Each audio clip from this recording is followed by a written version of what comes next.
Hey guys, Sean here. Evan? He is downing what looked like Powerade. So, we are here to continue our Star Wars videos. A little out of order. Because we reviewed Last Jedi and then reviewing Rogue One, even though Rogue One came out first. But fuck it. Anyway, I have the Blu-ray. I got Merry it from him. Birthmas. Merry birthday. So basically, happy birthday and Merry Christmas at the same time. Okay, sounds good. Basically, I got this from him. I traded him this for Wrath of the Titans, which I originally only bought for its case. What? Weird.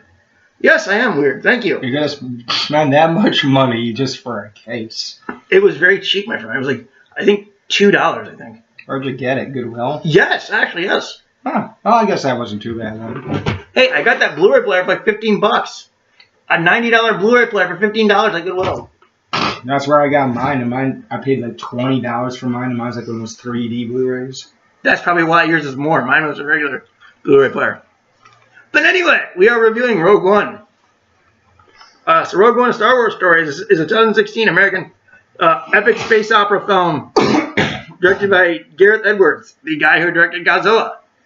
The screenplay was by Chris Watts and Tony Gilroy, the guy who was involved in American Pie and guy who was involved in the Bourne franchise.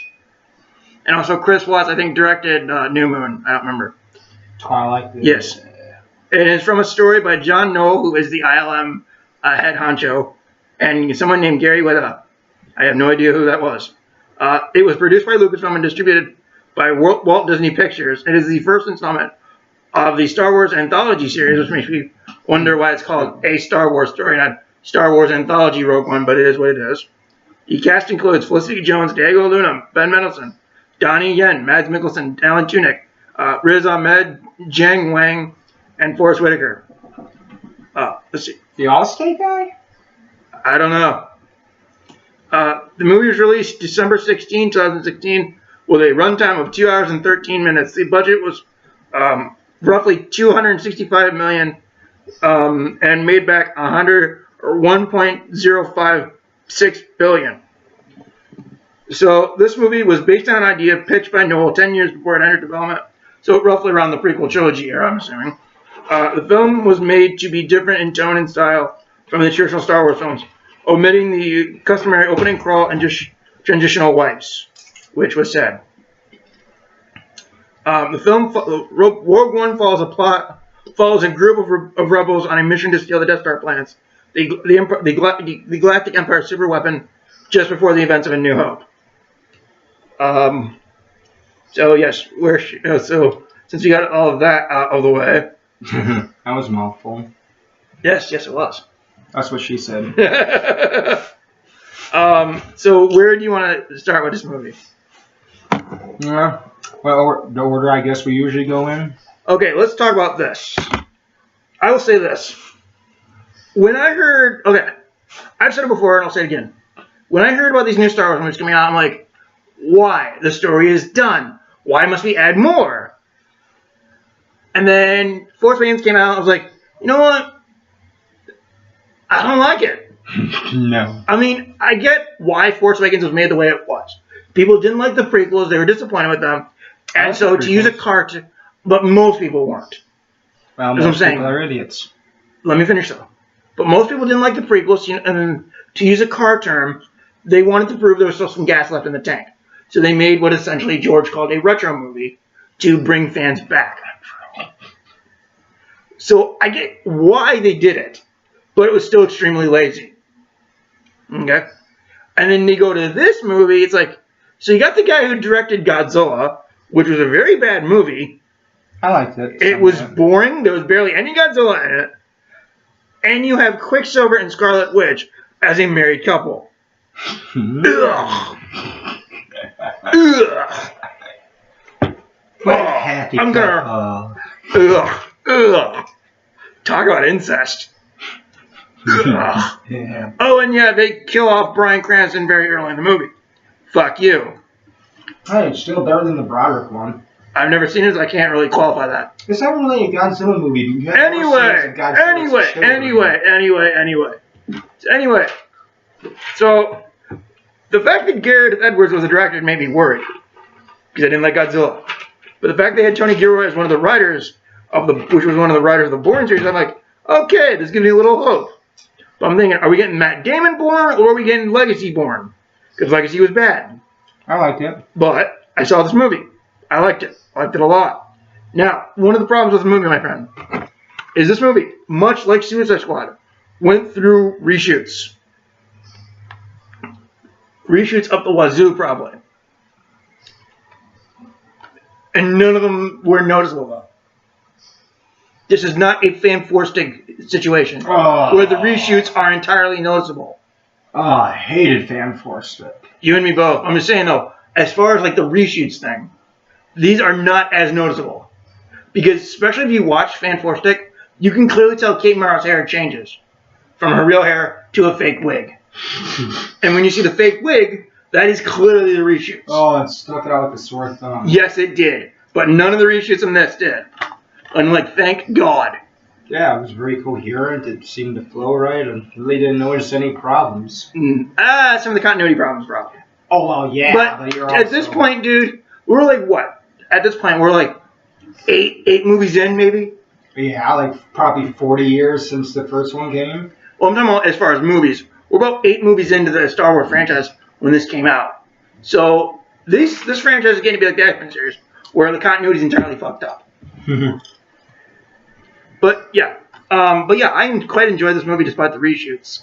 I thought all the actors played their parts very well. So yeah, I was okay. I liked how they did the storyline. Yes, this is an entirely pointless movie because who fucking cares how they got the Death Star plans? To be honest, who fucking cares? They got them. That's all that we needed to know, and we got that in the opening crawl of A New Hope. But it was still interesting to see. But still worthwhile. Yes, very worthwhile. Not like the newer ones. No. Other newer ones. Yes, the sequel trilogy, we'll say. Which me and him will sadly suffer through Rise of Skywalker. Although I'm pretty sure it cannot be as bad as Solo. Which we'll see Solo soon. Okay, let's talk about dead people. I know some. No, I'm talking about dead people. Yeah. Tarkin and Leia. Let's talk about them. Oh, yeah, speaking of dead people, all our heroes die. Which was shocking and amazing. Yeah, I was serious. Because it does explain why they're not in A New Hope. Because they accomplished their mission, and they gave their lives for it, which is awesome. But let's talk about real-life dead people. Yeah. Peter Cushing and Carrie Fisher, who technically make appearances in this movie through CG. Let's talk about that.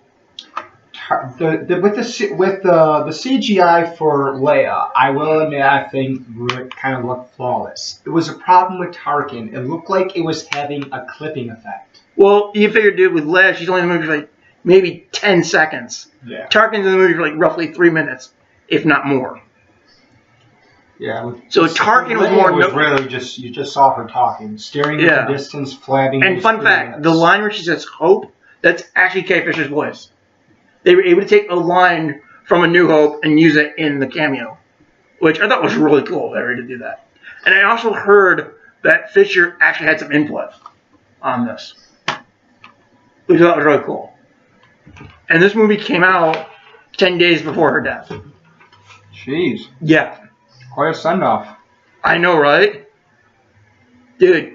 She is. Do you remember how Last Jedi dealt with her? She got chucked out into space, does a fucking Mary Poppins fucking thing, oh, fuck that. and then she spends a good hour of the movie in a coma. Yeah. Great way to send out Carrie Fisher on her last fucking movie. So now with Rise of Skywalker, they're going to use stock footage to put her in the movie. It's like, yay. I don't even care anymore. Let sleeping corpses lie. Right. But, okay, let's talk about Tarkin, though. Now, when they first show him, and you only see him through the window, that was awesome. That was pretty cool. And then you turn... And then he turns around, and it's like, oh! Well, Like, holy shit! It's not just that. Like when he turns around, like one of the first things you actually notice is a graphic glitch. You could actually like see. I think it's part of like his cheek or something, kind of like morphs a little bit, like a clipping effect. But it's like what I'm saying though, dude. It's like in the glass, that's fine when you see him from behind, and you see his reflection. He turns around and it's like, holy shit! Well, yeah, the movement was all fucked up. Yeah, and you can clearly tell it's not Cushing, though, obviously. Oh yeah, definitely. But what I'm saying is, but as far as the technology, I think it's getting there, right? Yeah. Because, and I think, and people want to say, okay, people try to compare this to the Tron Legacy thing where they de-aged Jeff Bridges. Really like that one. But here's the difference, though. But I'm not saying it's good, though. But what I'm saying is, people like to compare it because it's basically a CG replicant, kind of. But here's the difference, though. Jeff Bridges was actually there on set, and they were just de-aging him. This is creating a whole new person, technically. Excuse me. This is trying to replicate a whole person, Yeah. not simply just de-aging them. Like, you know what I mean? Oh, yeah. There's totally different. It's total difference, though. But I think for what they did, it was good. It was good in parts. But if you ask me, though, I kind of wish either give Tarkin stuff to Vader, which we'll get to in a second. Either give Tarkin stuff to Vader, or have Tarkin via hologram, because then you can have that visage of why it doesn't look so good. But you know what I mean? Yeah. Speaking of Vader, let's talk about him. God, I loved his scenes. Oh yeah. Wish there was more of them, though. Hold on a second. Yes, sir. It sounded like someone was actually knocking his door over. That's weird. Anything? Nope. What? Never mind. Okay, but I want to bring up a Deadpool joke. Since Deadpool came out the same year as this movie, I want to make a Deadpool joke. Oh. You can clearly tell that Krennic was wearing his brown pants. As soon as Vader showed up, Tarkin's like, I have just shat myself. So yes, Krennic was totally wearing his brown pants. I'm sorry, I had to make a Deadpool joke because it came out the same year. But yeah, I thought... That is such an old joke. I made jokes like that in middle school. Well, apparently Deadpool took from you then. The Black Panther. Okay, and I'll say this though. To quote both Stuckman and Doug Walker from their review, just when you thought Vader contributed nothing to the movie, by God does he come back! Oh, by God does Vader fucking come back! He kills everyone. And he came back with a bloody vengeance. He takes down all the people on his own that his entire army murders off in A New Hope. He's like, nope, I don't need an army. Dude, seeing him slaughter those rebel fighters, or those soldiers, whatever you want to call them, is like watching a fucking horror movie. Oh, yeah. Though, as awesome as the sequence was, I'm not going to diminish that. But, did you see how Vader was able to pull their weapons? Mm-hmm. Makes me wonder, if you can pull their weapons, why not pull the cartridge that contains the plans? I mean, to be fair, the rebels needed to have the cartridge so that a New Hope can happen. Mm-hmm. But it just makes me wonder, if you can pull the weapons, why couldn't you pull the cartridge? Like, you know what I mean? I'm not trying to diminish that awesome scene, but it was just something that stuck out to me. You know what I mean? Because they didn't have it. Leia had it. No, I'm saying when Vader was actually chasing them, they were basically playing past the cartridge. If Vader can pull their guns, why not pull the cartridge? Maybe he wasn't close enough to do it or something. I don't know. I'm just saying, why couldn't he do it? Like, you know what I mean? But the sequence was fucking awesome, though. Oh, yeah, I loved it. Yeah, I'm gonna let you talk a little bit. Sorry. Yes. Damn popcorn. The popcorn is evil. But yeah, I love this. It was the only one of the newer ones that I really enjoyed. It was the only one that even felt like a Star Like the Wars original movie. movies? Well, it's the only one that even felt like well, not only that, it's the only one that even felt like a Star Wars movie, because the other one sure as hell did it. Like, the other ones were nonsensical, all over the place, nothing the characters did, say, felt like anything they would have done or said. At least with this one, it does.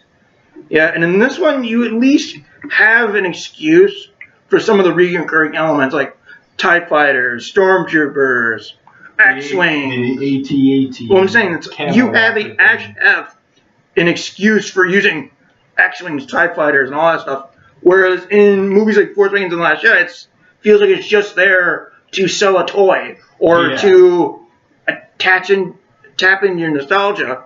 Whereas being this took place directly before A New Hope, it gives a reason for all that stuff being there. Yeah. I didn't even feel nostalgia from any of the new ones, even with the props that were supposed to look like the same. Because frankly, I didn't think they did. I found them forced in the sequel. The other ones, I found them annoying. I found them pompous, arrogant, and stupid. Especially on that whole planet with all the salt. And like, oh, just the way they did it. We're like, oh no, this works. It's salt. It's not ice and snow. Big. Yeah, that's bull, man. It's like salt. It's like fuck you. No, I think that used to be Hoth. It just global warming took a really big Step backwards. Well, all the snow melted, but all that salty water is still there. So hey, salt. Right. It's pretty much Hoth's hot flash. That's pretty much what that was. No, this one, man, I fucking love this movie. The music, while different, was good. I will admit that I wasn't impressed with the musical cue toward the end when they were doing the planet. I mean, yeah, I will. Okay, let's talk about Michael Giacchino in this movie. Now, normally, I love Giacchino's score, because I think we mentioned this in our Apes video where we love Giacchino's music. He's done the Star Trek movies, the Kelvin trilogy, because they canned the fourth one because apparently Hemsworth didn't like the script or something. But they canned the fourth one, so it's just a trilogy now. But yeah, he's done that. He's done, I think, the two Spider-Man movies in the MCU. He did Doctor Strange, and that's pretty much all I can think of that he did. Plus the two Ape movies that Matt Reeves was involved in, I think.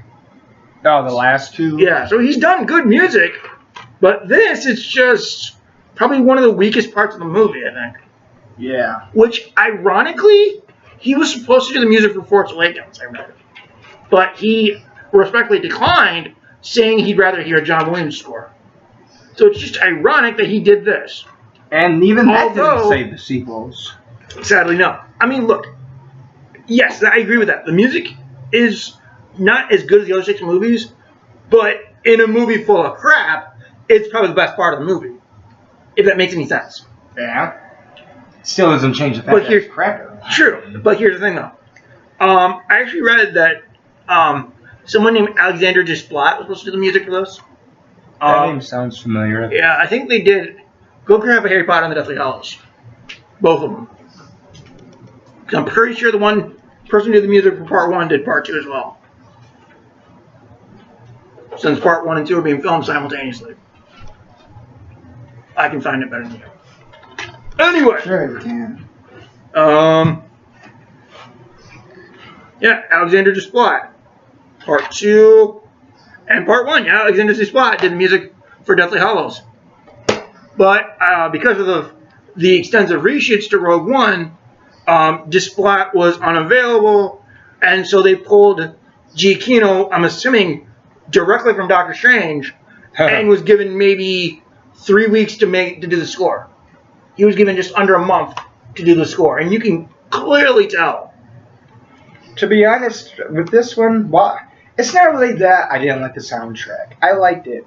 It just didn't seem to fit. Too many of it seemed to be more akin to what he was doing back when he composed the music for the older Medal of Honor games, if anything. And that's what it reminded me of. It reminded me more of the old Medal of Honor soundtracks, and not really Star Wars. Right, it didn't feel Star Wars-y. It was more... Which, honestly, I think is what they were going for, especially when they removed the opening crawl and the transitional wipes. They were trying to do something different from other movies, which I could totally commend them for. They want to do something different from their films, which I totally commend them for. But the music, we said it a million times, we prefer John Williams. Yeah. And there's a couple bits of Williams music in this movie, because it says based on original score by John Williams, something like that. Yeah, like right at the end, you get the. Yeah, and I you think get almost like the same. And then font as when the Vader shows up original on trilogy. Mustafar, which I'll admit was awesome, that it was actually Mustafar. I like to see his. I like that we actually saw his castle. Yeah, which was actually a concept from The Empire Strikes Back that they went through Ralph McQuarrie's sketchbook, and were like, you know what? Let's take this idea and put it in the movie, and they fucking did. It was awesome, and it makes sense because the dark side is fueled by your anger. So what better place to fuel Vader's dark side than the place he pretty much lost everything at? Yeah, makes sense. But yeah, where was I though? Music. Yeah. Okay, I was also talking about the castle. I was talking about Vader. Yeah, that too. Yeah, Vader.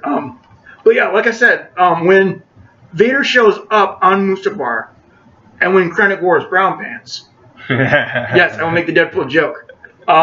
You can clearly hear a remixed version or retooled version of the Imperial March.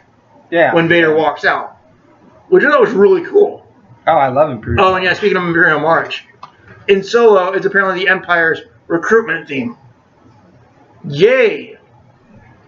Anyway, we'll get to that horseshit later. Although I think horseshit would be better than that movie. Anyway, though. But yeah, I liked the music, but it didn't feel Star Warsy, if that makes sense. Yeah. And I'm not trying to compare it to Justice League, but I mean, at least Giacchino didn't have to score the storyboards. Yeah. Elfman did when it came to Justice League, because they were still doing the reshoots. So, props to Giacchino. Let's talk about our main characters. The ones who are exclusive to this movie. I like the chick. She actually did something. She was better in this. Rey. She was better in this than Amazing Spider-Man 2. Her character did nothing in that movie. The girl characters did nothing in the other Star Wars movies except bitch and ruin everything for everyone else. Yes, because... Oh, yes, by the way. Like Holdo. Oh, you're hot-headedness? You're also hot-headedness? Saved us twice? Well, fuck you! God, I hate that character. And I hate to say this, but I hate Leia in that movie, too. I mean, don't get me wrong, I'm not trying to shit on the dead. And I love Leia as a character, but she was poorly written in Last Jedi. For the same reason I just said. Oh, you're hot-headedness? You saved our lives twice by destroying Starkiller Base and the fucking Dreadnought? Well, fuck you! It's like, God. But that movie, I think I've shat on that movie enough. No. Never enough? That movie can't even have one male hero. And they neuter Luke and kill him off the end. But let's keep on this. Let's keep on this movie. What do you think of our characters for this movie? Like they were talking about Felicity Jones. Yeah, she was hot. There wasn't much. They don't do much in characterization, though. No, well, of course not. They're going to be killed in 2 hours anyway. Yeah, although I think it's kind of funny you mentioned the 2 hours thing. So they get the Death Star plans, and then not like 3 days later it's destroyed. It's kind of funny. It's like, wow, I guess the Emperor didn't time that perfectly. Yeah, I mean, really, that movie didn't really go through as detailed as a Star Wars series is. Mm-hmm. Really, the movies don't have that long of a chronological time. New Hope was like, what, 2.5 days? 3? I'm guessing probably, yeah. Probably at least 2 or 3 days, I think. I mean, the only one that even sounds like it remotely had any kind of lapse of time was the sequel. And there's like, we don't know how long it, but then again, you can also look for that one. You don't know how long exactly it took to get to the Dagobah system. Mm-hmm. We don't know how long Luke was training for. Yeah, we don't know how long that either. We don't know. And even after that, it would still take a while to get back, if it took a while to get there. So it's like, I don't know. Really, with the second one, there was a vague sense of what the time actually was. And then you got your third movie, The Return of the Jedi, and that was like, what? That looked like a random shorter, yeah. That one seemed like it maybe got done in 2 days. Who knows, man? I keep getting, like, calls for, like, credit cards and shit. I have fucking hate it. I have no scam. It's a scam. That's why I'm figuring. That's why I keep, ignoring them. Oh, one call I got was, we have an arrest warrant for you out in Texas. It's like, I've never been to Texas. Yeah, apparently there was a phone call saying someone hacked into my credit card information or my social security information or whatever, tried to use my identity for something, and they have an arrest warrant for me in Texas. Like, I've never been to Texas. I don't think I've never left this knows. fucking state. But yeah, Felicity Jones did a good job. I really like Donnie Yen's character on that. Yeah, the blind. Blind Force samurai, force wielding samurai. Yeah, I thought he was an interesting character. Him and his he's a big good gun actor. wielding He's friend. good in pretty much almost everything I've seen him in. Was he in The Raid? I think I heard that. The what? The Raid. The movie that everyone said that Oh, Dredd copied, even though Dredd went into production first, and had Dredd not had to go I through never actually seen and not it. had Dredd have to go through post production. Dredd would have came out first, and everyone would call Raid a rip off of that. But God forbid Dredd have to go into post production first. I don't think I've ever seen it. I've heard of it. I've been wanting to see it. But I mean, would you rather see Dredd with nothing but blue screen and green screen? I hate to say this, but people are dumb. yeah. Yeah, he did a good job, and the other guy who was usually hanging out with him, like his mentor or Mm-hmm. whatever that was. His gun wielding friend. Yeah, I liked him. They had a good chemistry on the screen, I thought, and even though that mantra he kept chanting got annoying after a while. Oh yeah, that definitely. I could forgive it because I mean, obviously the guy was emulating the Buddhist tradition. And Well, chanting he's also mantras, he also believes in the Force too. This one does. See, so he's pretty much using the Force as like a concept of Buddhism. Pretty much, yeah. So I could forgive it. I could appreciate that. I dabbled in Buddhism before, so I can appreciate it. Let's talk about the droid. He's probably my favorite character in there. Let's talk about the droid. Alan Tudyk. I like the droid. He was funny. It was funny. Some people have said he's basically 3PO if he sucked out all the pussy. Okay, I'm sorry.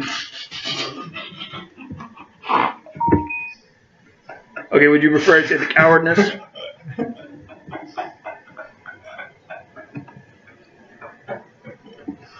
I'm sorry. Okay, he's 3PO if you suck out all the cowardness. Does that make you feel better? Not just the cowardice, the arrogance. I mean, I love C-3PO, but like he's and real quick, 3PO and R2 are entirely pointless in the movie. They're literally only in there for 6 seconds. How pointless? Yeah. Just when you thought the sequel trilogy couldn't make them pointless enough. Yeah, but it's less insulting to see them in something good. Yeah, It's that's just true. being Because 3PO only has 3PO only has 2 lines in the movie. He's like, scatter. They're going to scatter. Why does no one tell me anything how to? And then just cut away. Because you're a pussy.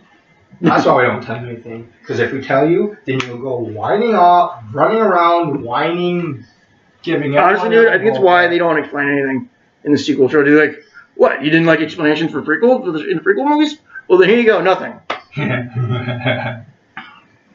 Don't blame us when the movie doesn't make sense. Right? Because it's all your fault. You're all sexist, racist Nazis. Well, fuck you, Stone. Anyway, but yeah, what do you think of K2SO? Yeah, it was a good character. I like the model in this more than what they emulated those droids in the older series.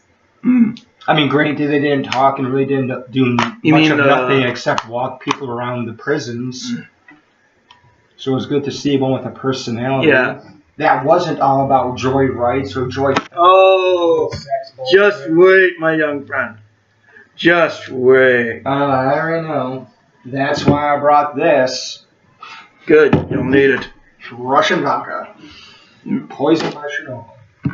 Yes. Take a shot every time L3 opens her mouth. You'll be drunk by the end of the movie. I'll probably be passed out by the end of the movie. Just take a drink, anything stupid happens. Okay, let's talk about our main villain, Krennic.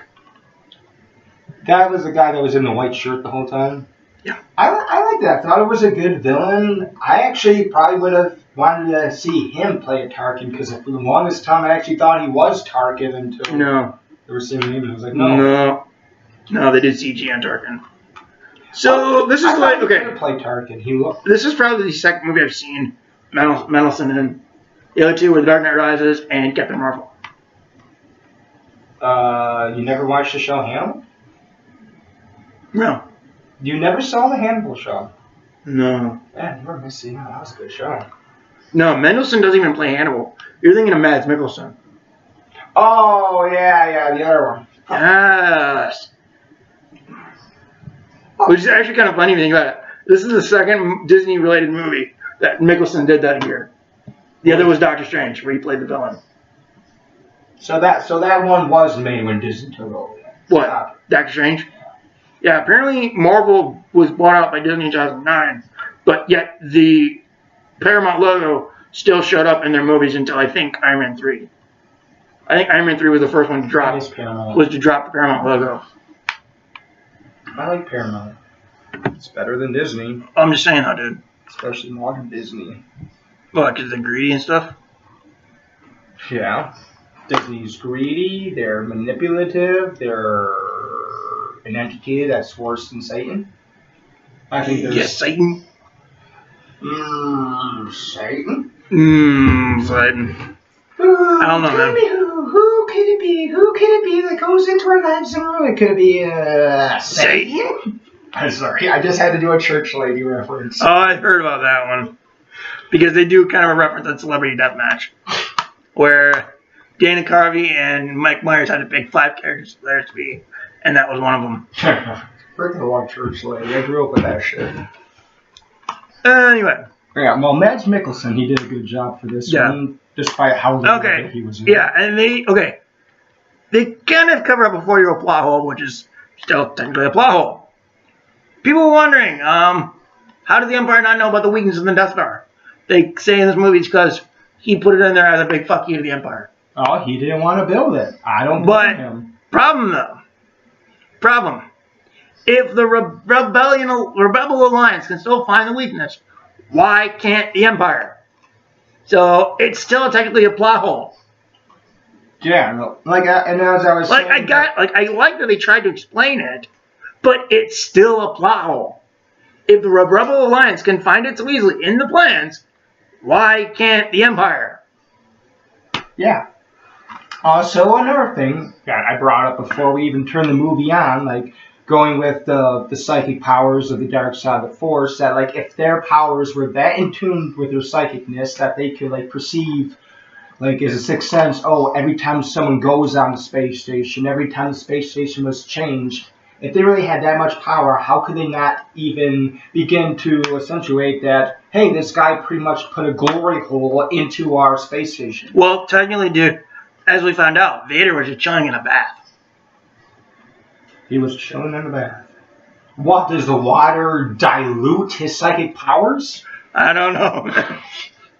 Oh, and you know what crazy theory people had? Okay, you remember the servant, what's the character in Dracula? Renfield. Yes. Okay, we'll call him the Renfield of this movie.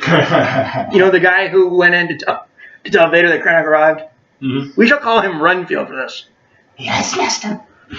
But anyway, the Renfield guy, we'll call him.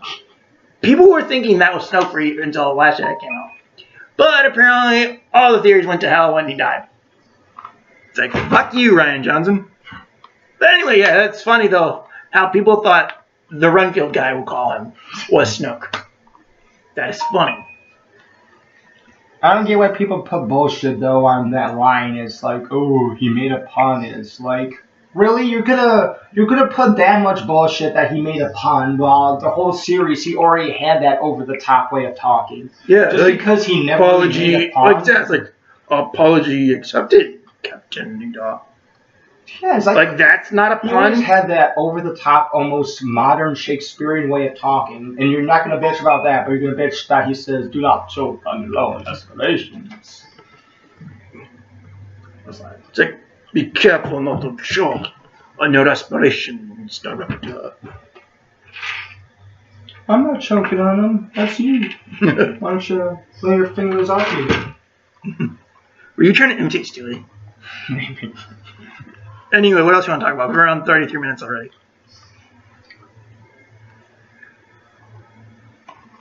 The effects were pretty good. Yes. I mean, the effects from him. Those effects were amazing. Yeah, and I actually liked how a lot of the stuff in this movie was recreated note for note, I guess, from A New Hope.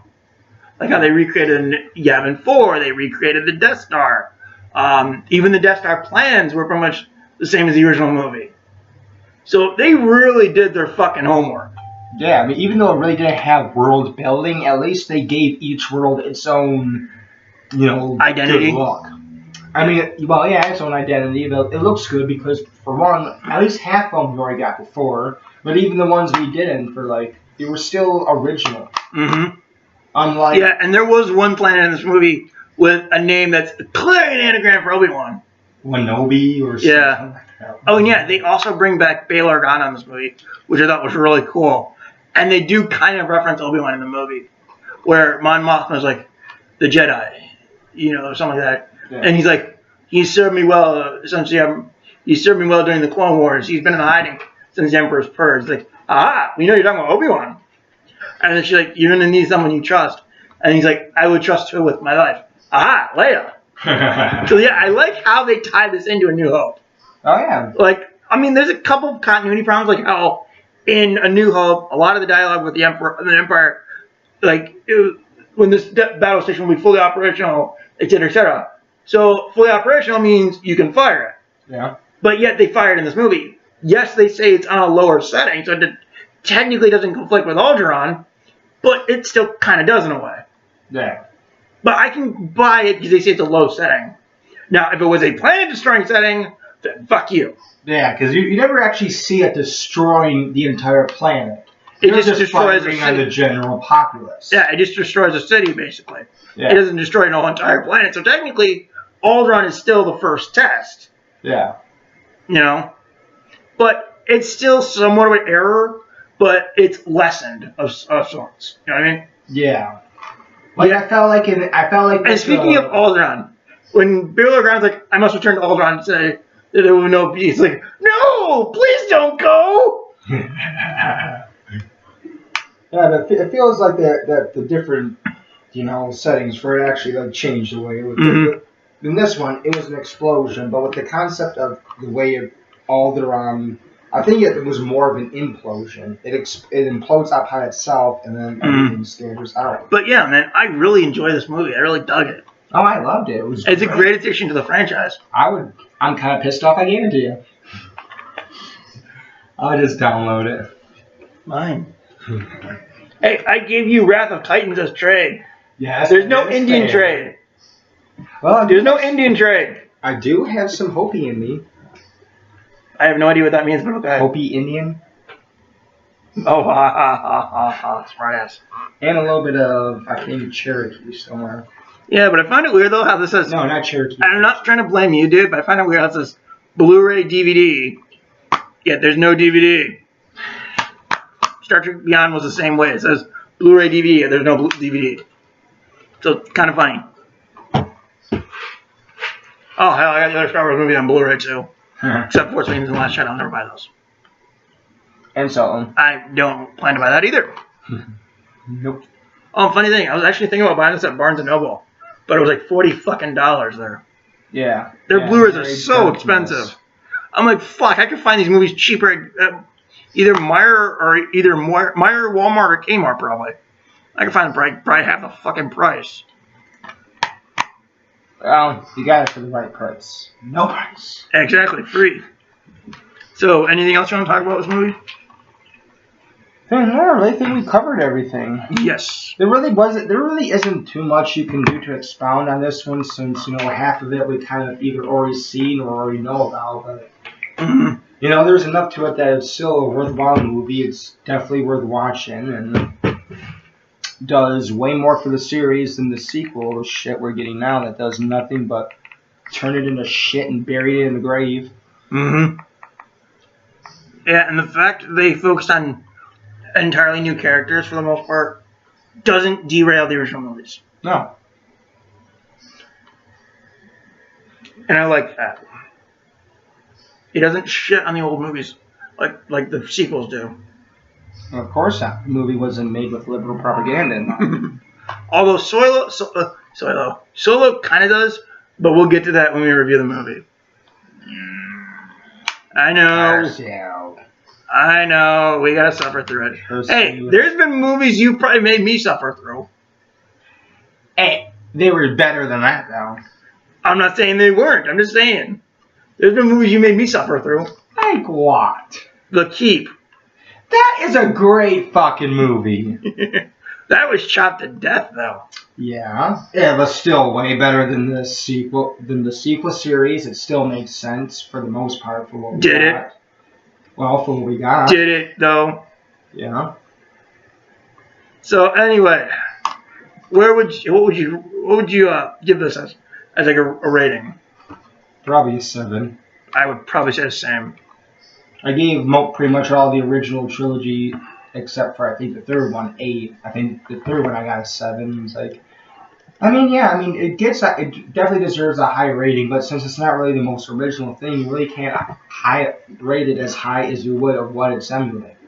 That is true. So yeah, we're now gonna talk about probably the second worst movie in the series, Solo. A butthole story. Goodbye.